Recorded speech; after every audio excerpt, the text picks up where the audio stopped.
Hello students, आज हम अपना स्टाफिंग का नेक्स्ट टॉपिक कंप्लीट कर रहेंगे, स्टाफिंग प्रोसेस। तो हम स्टाफिंग प्रोसेस की बात कर रहे हैं। स्टाफिंग प्रोसेस किस प्रॉपर सीक्वेंस में, मैंने पहले बता रखा है कि प्रोसेस की हम बात करें तो प्रोसेस हमेशा एक सीक्वेंस में होना चाहिए और इस सीक्वेंस को आपको फॉलो करना है। इसमें हम कहीं से भी कुछ भी बीच में से उठा के इधर उधर नहीं कर सकते। तो फर्स्ट है हमारा एस्टिमेटिंग मैन पावर।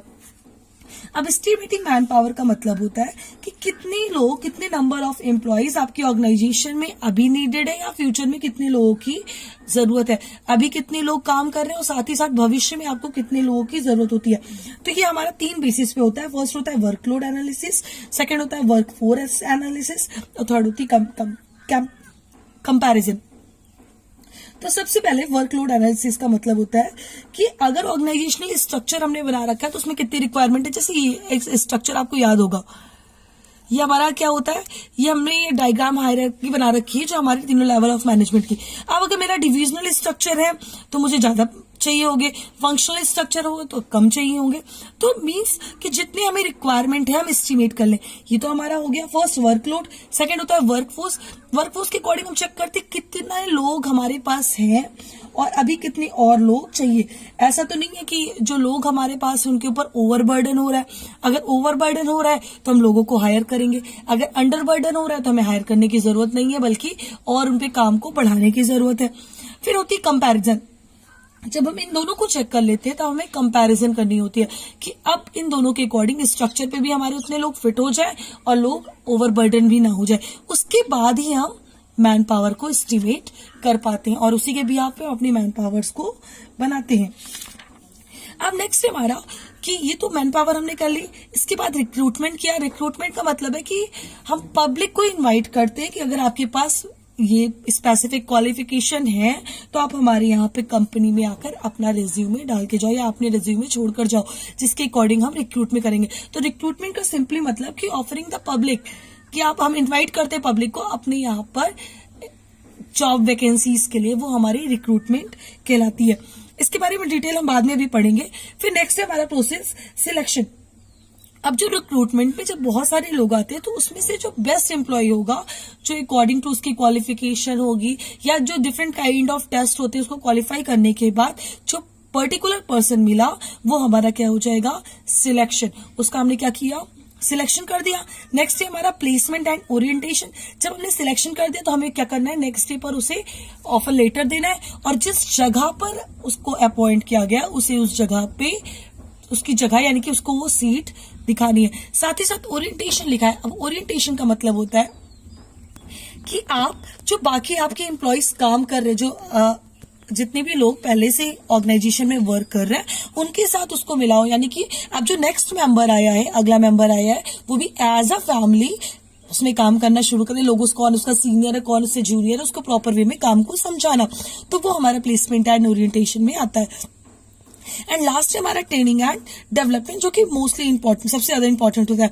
अब अगर वर्कर को नीड है टाइम टू टाइम ट्रेनिंग की तो हम उसे, इस वर्कर को हमने सिलेक्ट कर लिया, अगर जो उसके पास क्वालिफिकेशन है उसके अलावा भी नीड है तो हम उसे ट्रेनिंग करेंगे और इसके बाद उसका क्या होगा, डेवलपमेंट। अब देखो इन सब होने से क्या होता है कि सबसे पहले हमारी जो ये ह्यूमन रिसोर्सेज डिपार्टमेंट होता है कभी कभी इसमें इंक्लूड भी होता है। अब इसमें वो क्या होगा, पहले उसकी परफॉर्मेंस अप्रेजल होगी। परफॉर्मेंस जितना अच्छा वो पहले से काम कर रहा है उससे और ज्यादा अच्छा काम करने लगेगा। सेकंड हमारा क्या होगा, प्रमोशन एंड करियर प्लानिंग। अगर आप अच्छा काम कर रहे हो, हायर जॉब पोजीशन आपको मिलनी शुरू हो जाएगी, या फिर आप कह लो आपको और ज्यादा सैलरी मिलनी शुरू हो जाएगी, आपका जॉब सेटिस्फैक्शन बढ़ जाएगा, आप ज्यादा रिस्पॉन्सिबिलिटीज को दे पाओगे। तो ये सब फीडबैक ऑफ रिपोर्ट के ऊपर डिपेंड करता है। एंड लास्ट हमारा कंपनसेशन। कंपनसेशन क्या होता है, कंपनसेशन का मतलब सिंपली वर्ड में मैं बोलूं तो कंपनसेशन का मतलब होता है सैलरी। तो हम किस बिहाफ पर सैलरी दे रहे हैं, टाइम बेस्ड सैलरी दे रहे हैं या परफॉर्मेंस बेस्ड सैलरी दे रहे हैं। अगर टाइम बेस्ड सैलरी दे रहे हैं तो टाइम बेस्ड का मतलब होता है आपने किसी एम्प्लॉय से कितने घंटे काम कराया, 8 घंटे काम करा रहे हो, 10 घंटे काम करा रहे हो, 12 घंटे करा रहे हो, जितने घंटे काम करा रहे हो उसके अकॉर्डिंग हम कंपनसेशन प्रोवाइड कर दो। सेकेंड है हमारा परफॉर्मेंस बेस्ड। परफॉर्मेंस बेस्ड का मतलब होता है नंबर ऑफ यूनिट। अब अगर किसी ने 100 यूनिट बनाई है तो आप पहले से डिसाइड कर दो पर यूनिट कितने पैसे देने हैं। अगर किसी ने 200 बनाई है तो उसको, यानी कि हमने पर यूनिट अगर 100 रुपए डिफाइन कर दिया कि हाँ, हम आपको 1 यूनिट बनाने के 100 रुपए देते हैं, तो किसी पर्सन ने 10 यूनिट पर डे बनाई है तो हम उसे 1000 रुपए दे देंगे। किसी ने 20 बनाई है तो 2000 दे देंगे। किसी ने 100 की 100 बना दी तो हम उसको 10,000 रुपए प्रोवाइड कर देंगे। तो ये हमारी परफॉर्मेंस बेस पर होता है कि वो जितना काम करेगा उसके बिहाफ पर हम उसे प्रोवाइड करेंगे। तो स्टूडेंट, ये हमारा हो गया स्टाफिंग प्रोसेस। अब हम बात करते हैं नेक्स्ट हमारा जो टॉपिक है स्टाफिंग के कंपोनेंट्स, कि क्या क्या कंपोनेंट्स होते हैं। बेसिक हमारे जो मेन कंपोनेंट्स आते हैं वो कौन कौन से, अब इसके बारे में हम डिटेल से पढ़ेंगे। फर्स्ट है हमारा जैसे रिक्रूटमेंट। तीनों पहले हम देख लेते हैं, रिक्रूटमेंट, सिलेक्शन एंड ट्रेनिंग। ये तीनों हमारे कंपोनेंट हैं कि स्टाफिंग आप करोगे तो आपको ये तीनों जरूर, कभी कभी एग्जाम में सिर्फ एक ही एक कंपोनेंट्स पूछे जाते हैं और स्टूडेंट्स क्या करते हैं, सारे आंसर्स लिख देते हैं। तो आप पहले ध्यान से समझ लो किस प्रोसेस के बारे में पूछा जा रहा है। रिक्रूटमेंट क्या होती है, सिलेक्शन क्या होता है और ट्रेनिंग क्या होती है। तो सबसे पहले हम देखते हैं रिक्रूटमेंट। अभी जैसे मैंने पहले बताया, रिक्रूटमेंट का मतलब होता है कि हम पब्लिकली ऑफर करते हैं कि लोग हमारे यहाँ पर, पब्लिक को इन्वाइट करते हैं कि आप हमारे यहाँ पर आकर सर्टेन जॉब के लिए आओ।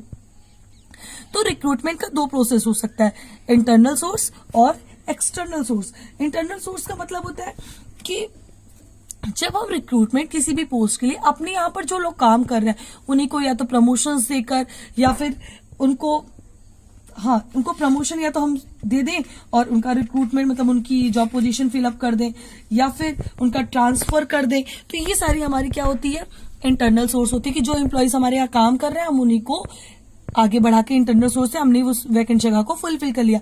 सेकंड होता है हमारा एक्सटर्नल सोर्स। एक्सटर्नल सोर्स का मतलब होता है कि जो लोग काम कर रहे हैं उनसे मतलब नहीं है, मुझे और पर्संस की नीड है जो मुझे बाहर से मिलेंगे, तो वो हमारे एक्सटर्नल सोर्स कहलाते हैं। अब इंटरनल सोर्स में पहला देख लेते हैं ट्रांसफर। ट्रांसफर का मतलब हमारी 2 जगह पे ऑर्गेनाइजेशन चल रही है तो हमने क्या किया, ये पर्सन का काम यहाँ पे अच्छा चल रहा है, कई सारे पर्सन ट्रेंड हो गए, हमने उसको ट्रांसफर करके दूसरी जगह पर भेज दिया तो वो वहां का काम अच्छी तरीके से कर पा रहा है। सेकंड हमारा प्रमोशन। कोई सुपरवाइजर है, बहुत अच्छा काम कर रहा है तो हम उसको क्या करें, उसे अपने लो लेवल मैनेजर में कर दे, या फिर उसके लो लेवल मैनेजर बहुत अच्छा काम कर रहा है, मिडिल लेवल की मैनेजर की पोस्ट खाली हो रही तो हमने उसको प्रमोशन देके मिडिल लेवल मैनेजर में सिलेक्ट कर दिया। तो ये डिपेंड करता है, ये हमारे इंटरनल सोर्स कहलाते हैं। फिर इसके बाद हमारा एक्सटर्नल सोर्स।